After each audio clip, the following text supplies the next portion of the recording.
warahmatullahi wabarakatuh. Innal hamdalillah nahmaduhu wa nasta'inuhu wa nastaghfiruh wa na'udzu billahi min shururi anfusina wa min sayyiati a'malina man yahdihillahu fala mudilla lahu wa man yudlil fala hadiya lahu wa ashhadu an la ilaha illallah wahdahu la sharika lahu wa ashhadu anna Muhammadan 'abduhu wa rasuluh. Allahumma salli ala Muhammadin wa ala alihi wa sahbihi wa sallam, amma ba'd.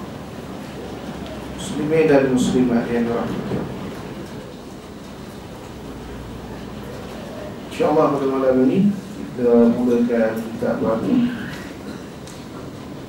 menggantikan syarah Aqidah Ahlussunnah wal Jamaah, iaitu kitab Asy-Syama'il Al-Muhammadiyah. Asy-Syama'il Al-Muhammadiyah. Adapun tajuk tempat kitab itu ni jatuh alif lam. Lepas tajuk asal dia Asy-Syama'il Al-Muhammadiyah. Ada yang alif lam. Jatuh alif lam. Alif lam ni dia penting dalam bahasa Arab, menunjukkan khas, nama khas. Alif lam menunjukkan nama khas, tapi gugur alif lam. Asy-Syama'il Al-Muhammadiyah, kalau kita terjemah mudah, kepribadian Nabi Muhammad sallallahu alaihi wasallam. Jadi kitab ini akan membicarakan kepribadian Nabi Muhammad sallallahu alaihi wasallam. Walaupun dia membicarakan kepribadian Nabi Muhammad sallallahu alaihi wasallam, dia bukan setakat kita nak dengar cerita sifat ataupun keadaan Nabi Muhammad sallallahu alaihi wasallam semata-mata sebagai ilmu untuk diketahui, itu saja, bukan. Tetapi untuk kita praktikan sebagai sunnah, kita mengikuti Rasulullah sallallahu alaihi wasallam. Ini kerana dari sudut pengajian hadis, kita belajar hadis, kita naklah menggunakan definisi sunnah itu sebagaimana yang didefinisikan oleh ahli hadis, di mana sunnah menurut definisi ahli hadis ialah semua perkara yang dipindahkan dari Nabi Muhammad sallallahu alaihi wasallam, sama ada perkataan baginda sallallahu alaihi wasallam, perbuatan, takrir, pengakuan Nabi sallallahu alaihi wasallam atas pengakuan sahabat, kelakuan baginda sallallahu alaihi wasallam, sejarah hidup baginda sallallahu alaihi wasallam, pakaian baginda, pemakanan baginda, dan apa sajalah yang melibatkan Rasulullah sallallahu alaihi wasallam sebelum atau selepas diutus menjadi Rasul. Sebelum atau selepas diutus menjadi Rasul sallallahu alaihi wasallam. Sebab tu kalau menurut definisi ahli hadis ini, maka setiap perkara yang dipindahkan dari Nabi sallallahu alaihi wasallam, apa yang dilakukan, dijalani oleh Nabi sallallahu alaihi wasallam, adalah sunnah. Umpamanya memakai jubah. Memakai jubah adalah sunnah kalau mengikut definisi ulama hadis dan seterusnya. Tapi kalau kita mengikut definisi ulama fiqh, ulama usul fiqh dan sebagainya, jadi memakai jubah itu tidak dikira sebagai sunnah. Tapi mengikut definisi ahli hadis yang saya berikan tadi, maka sebagai contoh, memakai jubah itu adalah sunnah Rasulullah sallallahu alaihi wasallam.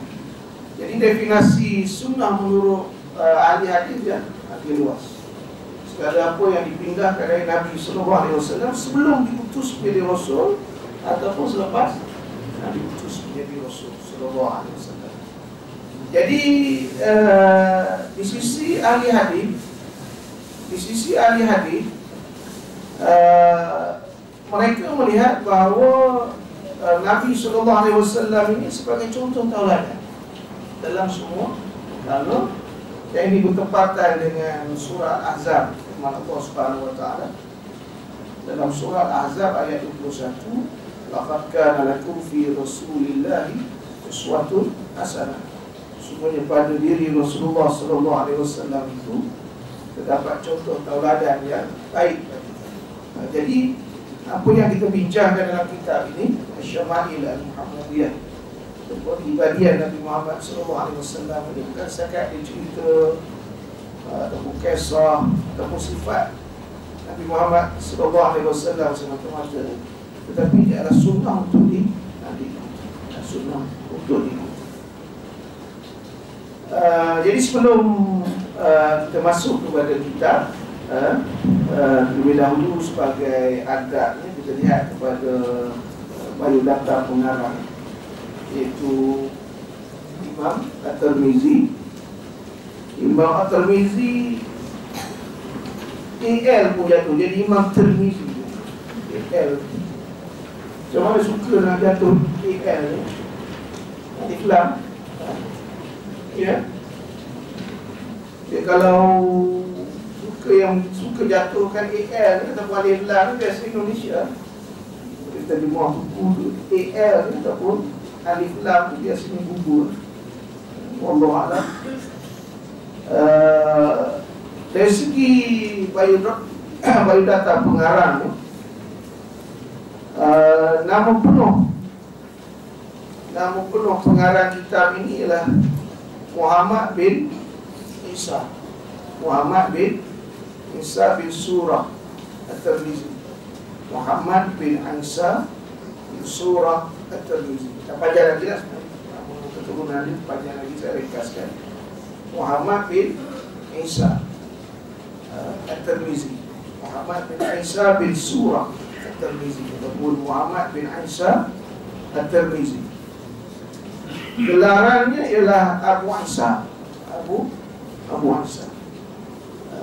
Isa Muhammad bin Isa At-Tirmizi. At-Tirmizi itu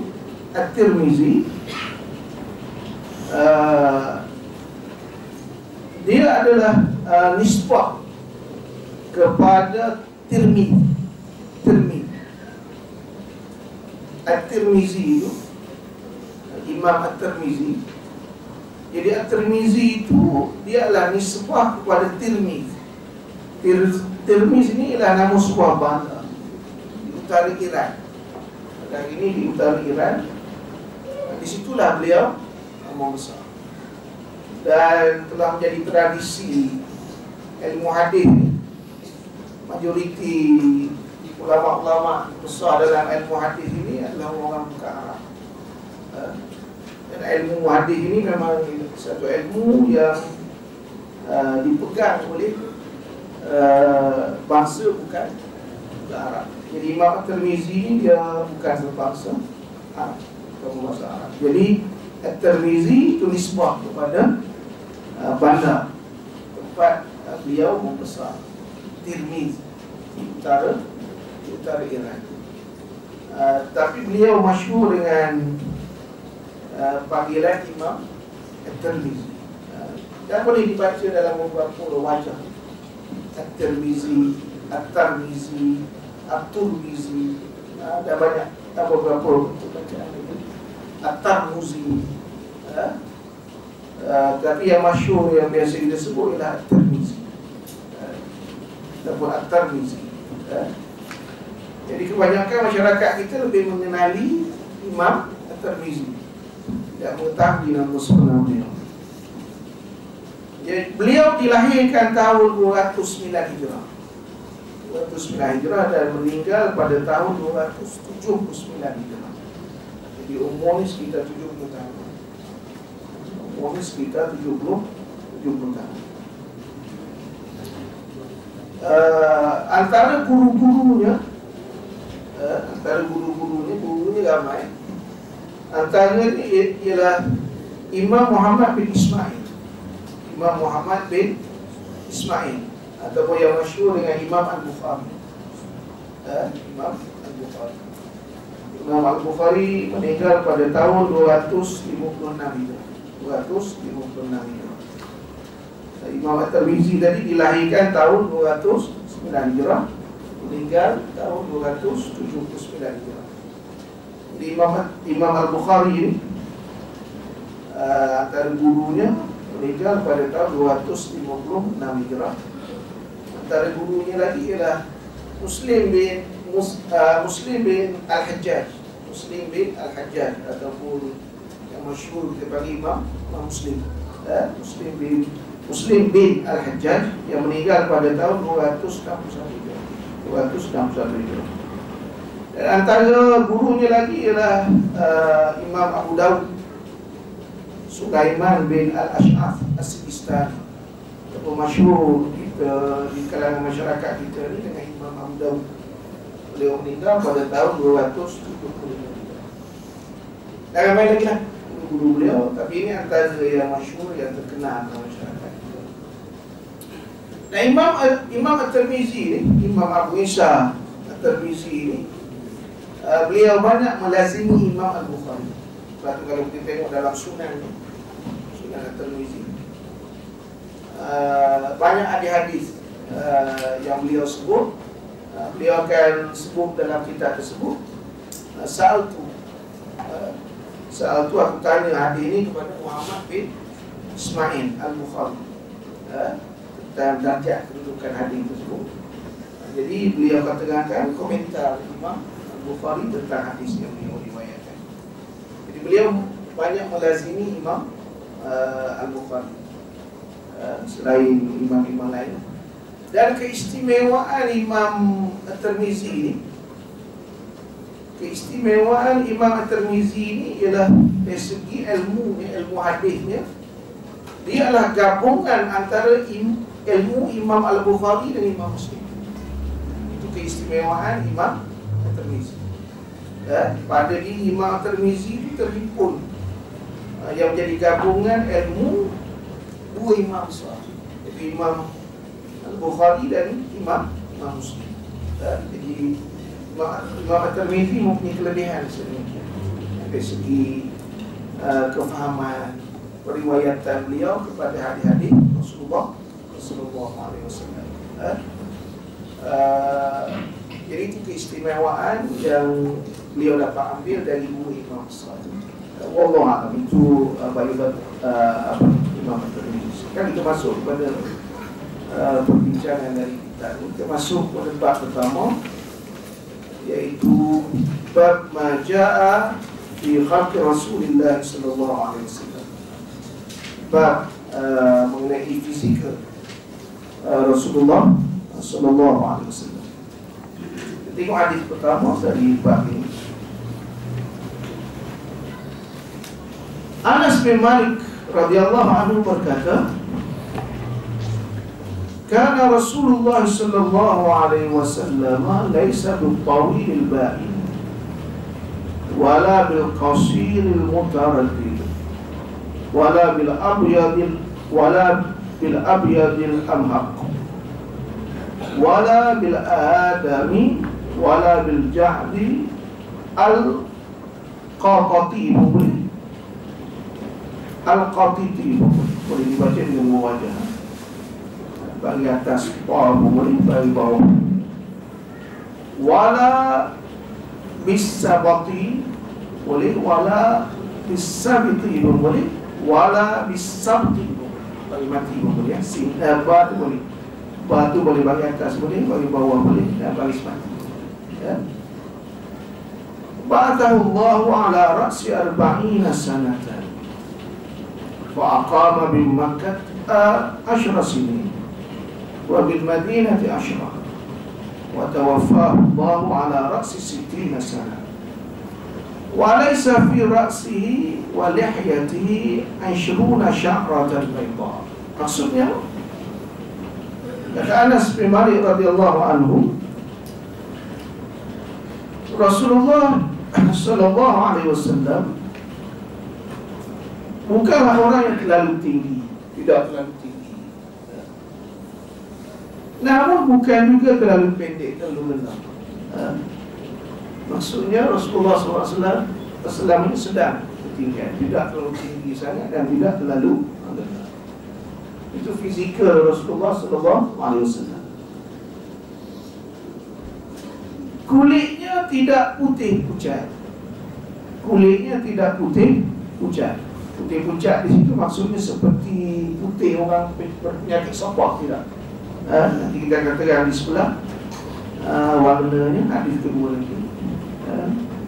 Tetapi yang pastinya kulit baginda sallallahu alaihi wasallam tidak putih pucat. Ini putih pucat seperti orang yang berpenyakit sopok, tidak. Juga tidak sawo mata. Mata ni gelap. Sawo mata ni kita lah tapi gelap sikit kok, hitam-hitam sikit tampuk manggil.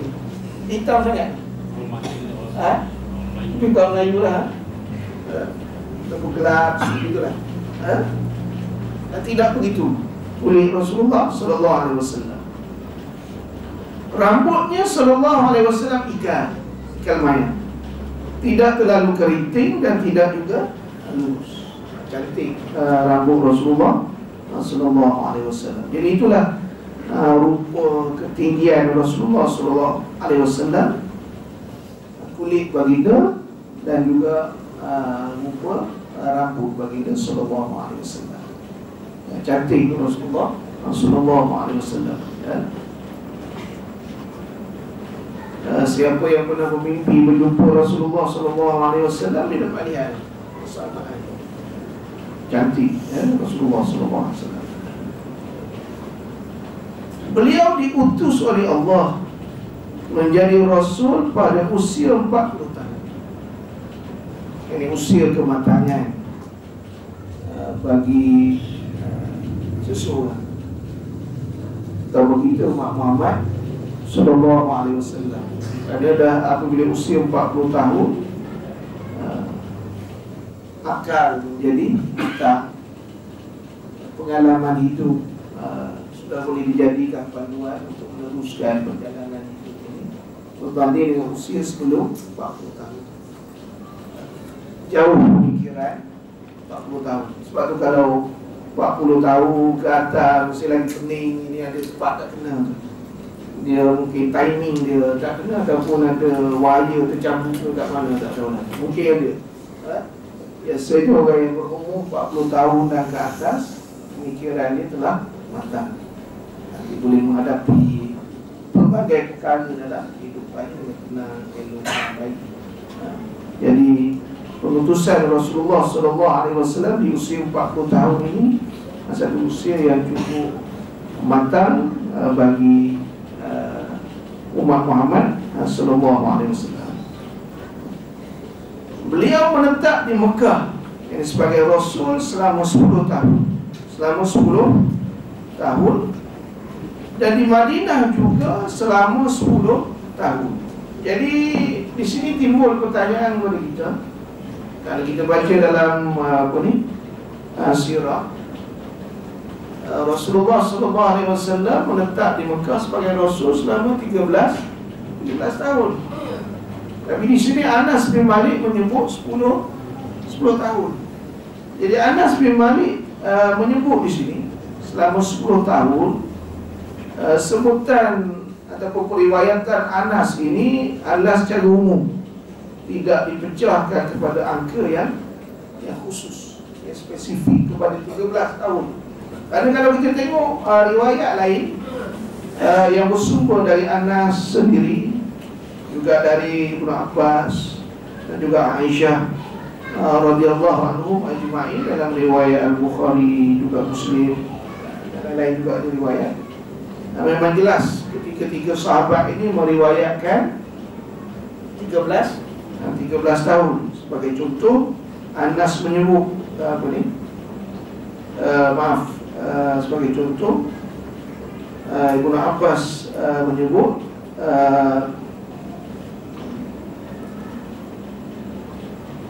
unzila ala Rasulillah sallallahu alaihi wasallam wa huwa ibnu arba'in famakatha bi Makkah 13 sana. Di riwayat Bukhari dan Muslim sebagai contoh, diturunkan wahyu kepada Rasulullah sallallahu alaihi wasallam dalam usia baginda 40 tahun. Dan Rasulullah SAW tinggal di Mekah, menetap di Mekah selama 13 tahun. Jadi dalam riwayat ini disebut secara spesifik 13 tahun. Riwayat Bukhari dan Muslim bersumber dari Ibn Abbas radhiyallahu anhu. Dan juga kalau kita tengok dalam riwayat Muslim dari sumber-sumber yang lain, beberapa sahabat lagi yang saya sebut tadi, ialah 13 tahun. Jadi Anas menyebut 10 tahun ini secara umum, tanpa dipecahkan angka kepada angka yang khusus, iaitu 13 tahun. Dan menetap di Madinah selama 10 tahun. Beliau diwafatkan oleh Allah sallallahu alaihi wasallam. Beliau diwafatkan sallallahu alaihi wasallam oleh Allah dalam usia 60 tahun. Itu juga dalam sebutan Anas mengenai usia wafatnya Nabi sallallahu alaihi wasallam. Sebut 60 tahun.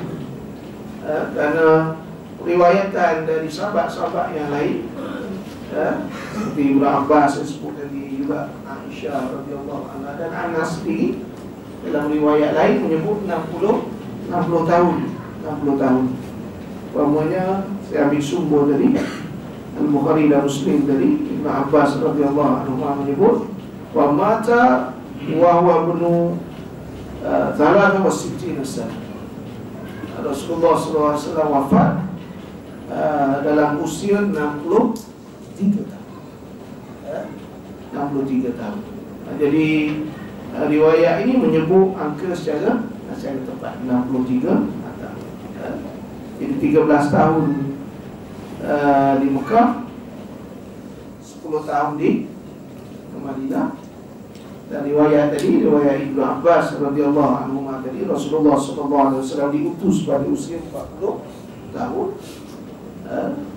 Maka 40 campur 13 di Mekah 53, dan campur 10 tahun di Madinah, maka 63 tahun usia Rasulullah sallallahu alaihi wasallam. Dalam keadaan tidak sampai 20 helai uban yang terdapat di kepala dan janggutnya sallallahu alaihi wasallam. Diwafatkan baginda sallallahu alaihi wasallam dalam usia 63 tahun, tak sampai 20 helai yang uban. Secara spesifiknya kita akan tengok dalam bab khusus mengenai rambut Nabi sallallahu alaihi wasallam akan datang. Kita akan sebut akan datang. Tapi yang pasti itulah kedudukan fizikal Rasulullah sallallahu alaihi wasallam yang diriwayatkan dari Anas bin Malik radhiyallahu anhu. Selain diriwayatkan oleh At-Tirmizi, hadis ini juga diriwayatkan oleh Al-Bukhari. Dia tertinggal ataupun dia tak tulis Al-Bukhari, direkodkan oleh Al-Bukhari, Al-Bukhari, Muslim dan At-Tirmizi. At-Tirmizi. Jadi selain Imam At-Tirmizi, hadis ini juga diriwayatkan oleh Al-Bukhari dan juga Muslim. Keterangan hadis ini bertaraf sahih. Dilaporkan yakni Imam At-Tirmizi menerima hadis ini dari Abu Raja Qutaibah bin Sa'id daripada Malik bin Anas, daripada Rabi'ah bin Abdul Rahman ataupun Rabi'atu Ar-Ra'i, dia masyhur dengan panggilan Rabi'atu Ar-Ra'i. Malik bin Anas ialah Imam Malik yang bersumber daripada Anas bin Malik radhiyallahu anhu. Jadi ini jalur periwayatan hadis ini yang diterima oleh Imam At-Tirmizi. Biodata Anas bin Malik. Anas bin Malik adalah Abu, bukan Nadar, Abu Hamzah. Banyak lagi Abu Hamzah, bukan Abu Nadar. Nadar itu potong, Abu Hamzah. Abu Hamzah. Gelaran bagi Anas ialah Abu Hamzah, bukan Abu Nadar. Abu Hamzah. Anas bin Malik Al-Ansari. Al-Bukhari, bukan Al-Bukhari, bukan Al-Bukhari, An-Najari. An-Najjari. Banyak salah tu. Al-Bukhari dinisbah kepada Bukhara. Bukhara, tempat kelahiran Imam Al-Bukhari. An-Najjar. Najjar ni salah seorang daripada moyang Anas bin Malik. Moyang Anas, An-Najjar. Jadi An-Najjari itu dia nisbah kepada salah seorang moyang. Al-Bukhari itu kata tu dia An-Najjar. An-Najjari Al-Khazraj. Beliau berkhidmat kepada Rasulullah sallallahu alaihi wasallam selama 10 tahun. Beliau merupakan sahabat Rasulullah sallallahu alaihi wasallam di Al-Basrah. Al-Basrah, yakni daerah Al-Basrah yang paling akhir meninggal dunia. Beliau merupakan sahabat Nabi sallallahu alaihi wasallam yang paling akhir meninggal dunia di Al-Basrah daerah, iaitu pada tahun bukan 71 tu 93 Hijrah. Jauh lagi itu 93 Hijrah, bukan 71, 93 Hijrah. Beki 93 Hijrah. Pada usianya 103 tahun. 103 tahun panjang umur Anas bin Malik. Tapi berkat doa Rasulullah sallallahu alaihi wasallam, Anas bin Malik, riwayat Bukhari, Rasulullah sallallahu alaihi wasallam doa untuk Anas. Umur dia panjang, rezeki dia murah, anak ramai, berkat doa Rasulullah sallallahu alaihi wasallam. Dan sahabat Nabi sallallahu alaihi wasallam yang paling akhir mati, bukan Anas. Yang paling akhir mati ialah Abu Tufail. Abu Tufail Amir bin Wathilah radhiyallahu anhu. Abu Tufail dengan huruf ta, Tufail. Amir bin Wathilah radhiyallahu anhu. Beliau meninggal pada tahun 110 Hijrah di Mekah. Itu sahabat Nabi Muhammad sallallahu alaihi wasallam yang paling akhir meninggal dunia. Anas bin Malik tadi di Al-Basrah daerah. Selepas mati Abu Tufail radhiyallahu anhu, maka berakhirlah satu zaman. Zaman yang penuh dengan kebaikan dan kemuliaan serta keberkatan. Matinya generasi sahabat radhiyallahu anhu. Abu Tufail, huruf ta, Tufail. Alif lam ta fa ya lam, Tufail. Amir ain alif mim ra. Amir bin Wathilah. Waw alif tha lam ta marbuta Wathilah radhiyallahu anhu. Beliau meninggal pada tahun 110 Hijrah di Mekah radhiyallahu anhu.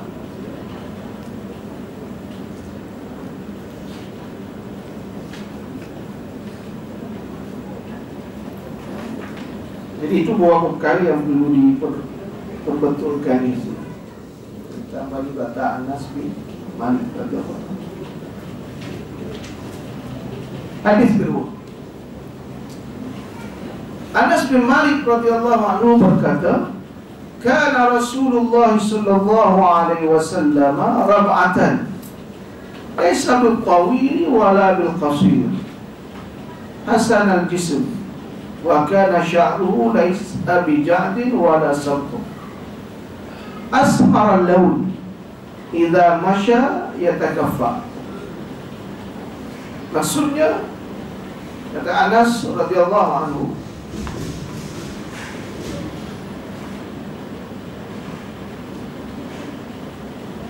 Rasulullah sallallahu alaihi wasallam adalah seorang yang mempunyai tubuh yang sedang,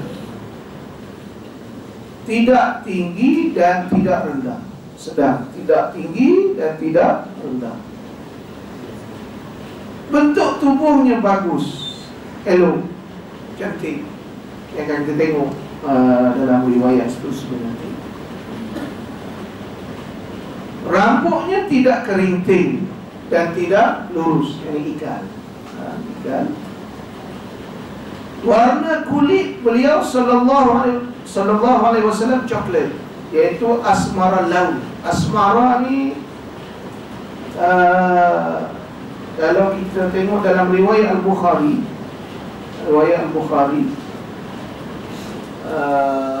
Imam Al-Bukhari meriwayatkan Azhar.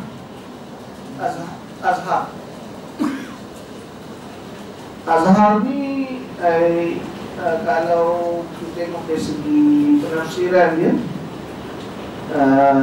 putih cenderung kepada merah. Putih tapi cenderung kepada merah. Kalau boleh tulis itu, saya rasa asmar ni kita sebut perak. Bukan sawo matang. Tapi hitam-hitam setapuk manis. Asmar ni, kalau kita gabung riwayat ni, riwayat Al-Bukhari yang saya sebut tadi. Al-Bukhari meriwayatkan Azhar, Imam At-Tirmizi meriwayatkan di sini asmar. Azhar ni putih cenderung kepada merah. Asma coklat kan tidak ada. Perang. Bukan sawo matang, lebih cerah daripada sawo. Jauh lebih sawo matang. Hati Razali kata kalau bahasa Jawa sawo matang. Saya nak sebut pun tak erti. Kita kahwin dengan orang Jawa, orang pandai sebut. Jadi kalau kita gabung dua riwayat ni, maka asmar ni boleh kita terima sebagai perang. Dan lebih cerah daripada sawo matang.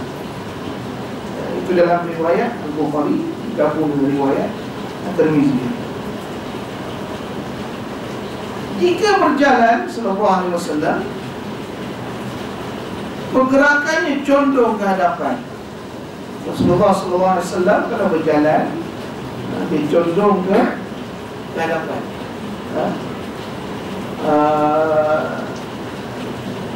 Kalau kita tengok kepada cara berjalan Nabi sallallahu alaihi wasallam, sebenarnya dia akan sebut dalam bab-bab akan datang, tapi secara umumnya perjalanan Nabi sallallahu alaihi wasallam ni nak menggambarkan tentang teguhnya langkah bagi dia semua. Teguhnya langkah bagi dia, tegak. Tapak kaki Nabi sallallahu alaihi wasallam dan langkahan dia tidak menyapu tanah. Jadi kita berjalan ni menyapu tanah, tapi Rasulullah SAW langkah dia tu ke depan tu. Kalau kita tengok dalam riwayat lain, seperti turun dari tempat yang tinggi, pada dia tu ataupun badan dia tu ke depan ni. Dalam keadaan yang takaffa ni, kaki tidak menyentuh tanah, diangkat dengan teguh dan mantap. Tapak kaki bukan menyentuh tanah. Macam kita berjalan apa ni, hengit kaki kan? Bukan, tidak. Dengan teguh, mantap, hentakkan ataupun pijakkan tapak kaki Rasulullah sallallahu alaihi wasallam. Nanti kita akan tengok riwayat yang lain. Jadi itu cara berjalan Rasulullah sallallahu alaihi wasallam. Direkodkan oleh Al-Bukhari, tak riwayat hadis. Al-Bukhari tak riwayat hadis. At-Tirmizi dia. Al-Bukhari tak riwayat hadis. Kalau sahabat yang meriwayatkan, dia hadis yang seperti apa? Macam mana?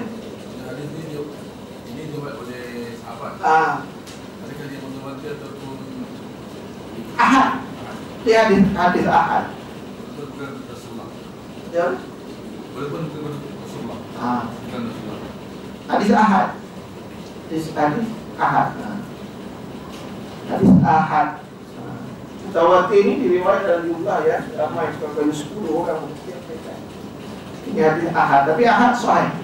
Ahad sahih, karena ahad ni kita tahu ada yang masyhur ni 3 orang setiap peringkat dan ke atas, tak sampai 10. Ada yang aziz ni 2 orang, lebih setiap periwayatan sana jalur periwayatan. Ada yang gharib seorang. Tapi kalau sahih ada ahad ni, ada yang sahih, ada yang hasan, ada yang lemah, bahkan ada yang palsu. Tawatir ni diriwayatkan jumlahnya ramai pada setiap peringkat, 10 orang seorang. Yang Bukhari tak riwayat dia, At-Tirmizi saja. At-Tirmizi saja riwayat dia, Bukhari tak riwayat. Tapi kalau kita nak sebut imam lain antara yang riwayat lagi, Imam Abu Ya'la riwayat dia. Imam Abu Ya'la riwayat. Imam Al-Baghawi riwayat dia. Dalam kitab dia Syarh Sunnah. At-Tirmizi apa ni, Al-Bukhari tak riwayat.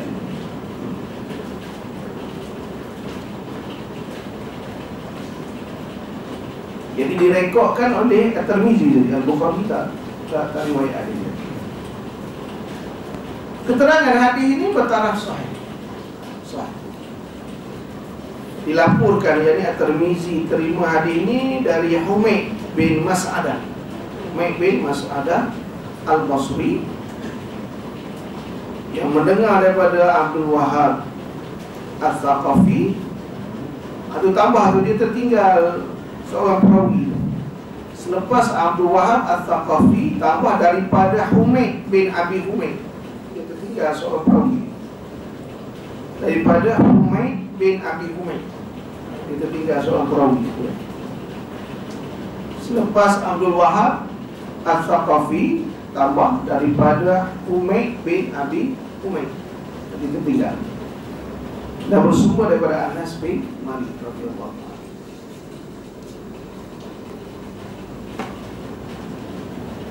Ini sebahagian daripada fizikal Nabi SAW. Dalam riwayat ini tambahan kepada warna kulit baginda SAW dan juga cara jalan baginda SAW, ayunan langkah kaki baginda SAW. Kita herit tanah, herit tanah ni rasa banyak hutang tak? Ni jalan herit tanah, harus slipper dia. Sebulan beli slipper lain, sebulan beli slipper lain, banyak hutang. Jalan pun tak mantap, teguh. Tak teguh, mantap, Rasulullah. Badannya, kepala baginda SAW condong ke depan, gagah, tegak. Hadis ketiga, Al-Bara' bin Azib radhiyallahu anhu berkata, kana Rasulullah sallallahu alaihi wasallam rajulan marbu'a ba'ida ma bainal mankibain azimal jummah. Bukan jamah tu, al-jummah, jim bagi depan. Azimal jummah, jim bagi depan.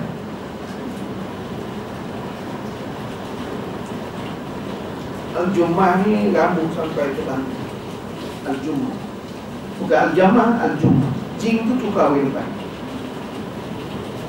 Ila syahmati udhunai alaihi hullatun hamra ma ra'aitu syai'an qattu ahsana min. Maksudnya, kata Al-Bara' bin Azib radhiyallahu anhu, Rasulullah SAW merupakan seorang lelaki yang bertubuh sederhana, tidak terlalu tinggi dan tidak terlalu rendah, bagaimana yang disebut.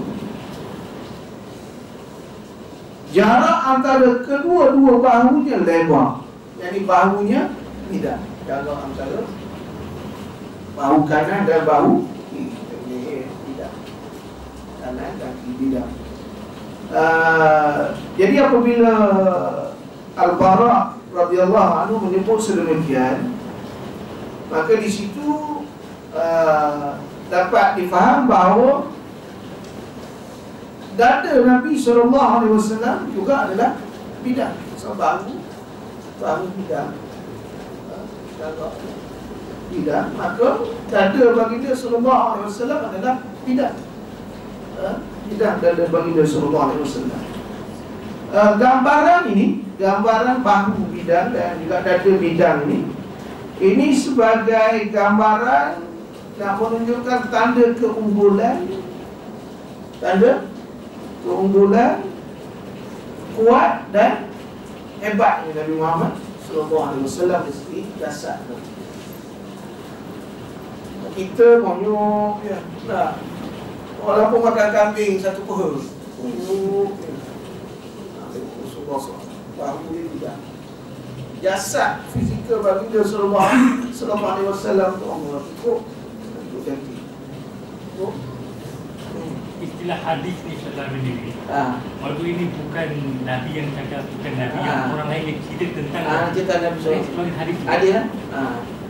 Dia melibatkan apa ni? Batang tubuh Rasulullah sallallahu alaihi wasallam. Itu yang sahabat melihat kepada fizikal Rasulullah SAW.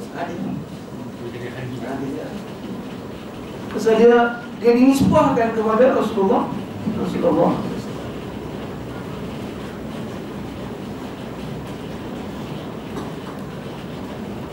Jadi bidang bahu dan dada Rasulullah sallallahu alaihi wasallam.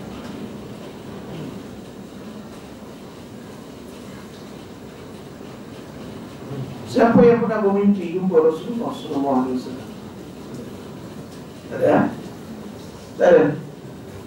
Muslimat? Tak ada? Kata orang ada? Pernah mimpi tak ada? Orang tanya fizikal ni, kita tanya isteri saya. Dia mimpi dia tengok Rasulullah sallallahu alaihi wasallam mandi. Mandi lah. Mandi lah mandi.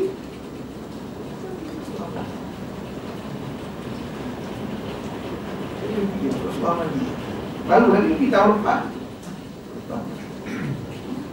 Sama lah seperti yang pasal apa ni, Rasulullah SAW, syaitan tidak boleh menyerupai Rasulullah SAW. Allah Akbar. Kita mimpi apa Kak Ros tu? Allah Allah. Kita mimpi duit 500 tak dapat mimpi. Tak dapat 500 tu mimpi. Ya kesian tu.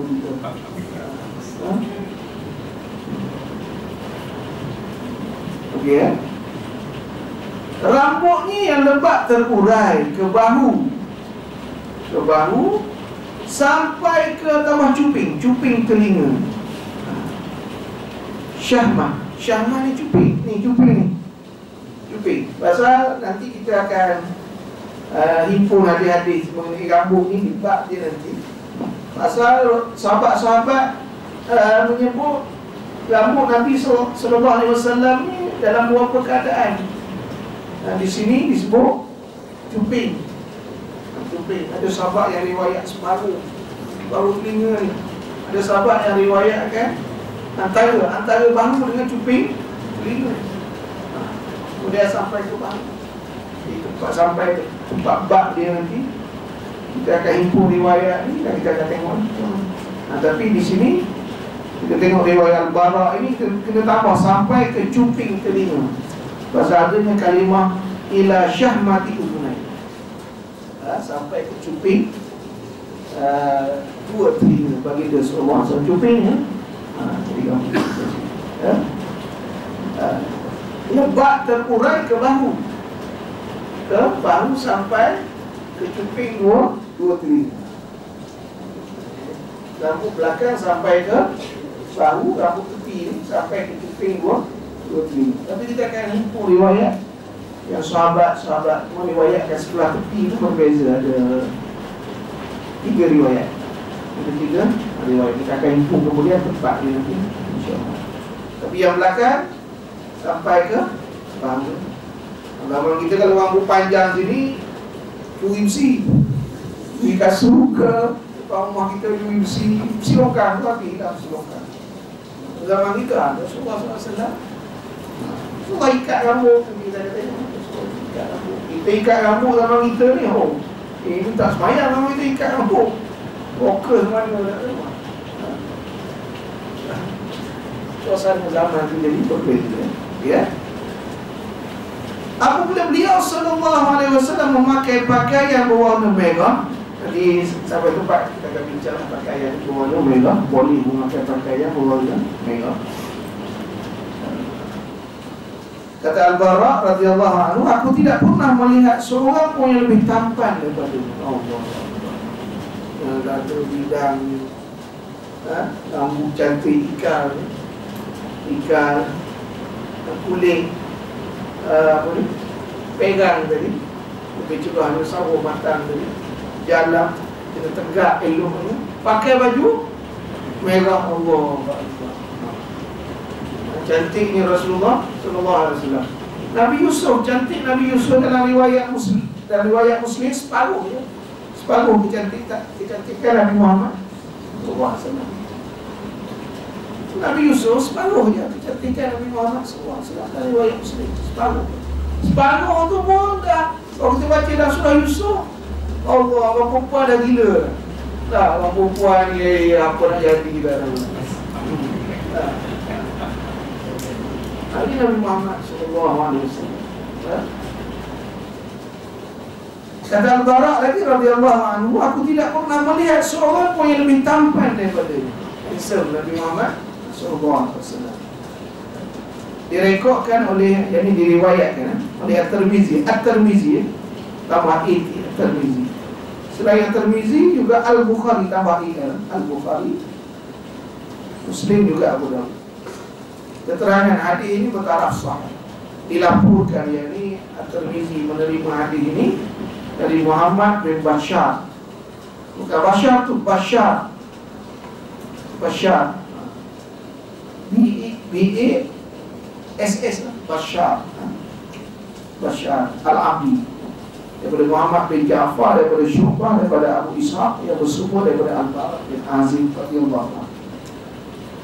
Biodata Al-Bara bin Azib radhiyallahu anhu adalah sahabat Rasulullah sallallahu alaihi wasallam. Beliau adalah sahabat Ansar. Beliau meninggal pada tahun 72 Hijrah di Kufah, di Al-Kufah, Iraq. Al-Bara meninggal pada tahun 72 Hijrah di Al-Kufah, Iraq.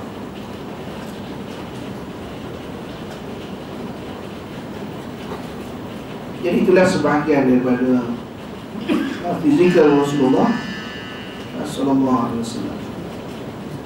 Wallahu a'lam sampai di sini kali ini. Malam ni ada jamuan sekian kambing. Sebenarnya habisnya kita lama dan mulanya kita tak perlu. Jadi malam ni alhamdulillah dengan hujan dekat pula Allah ni Allah ni. Nah, tambah pula nikmat rohani kita malam ni melihat fikir Rasulullah sallallahu alaihi wasallam. Wallahu a'lam. Subhanallah wa bihamdihi. Assalamualaikum warahmatullahi wabarakatuh.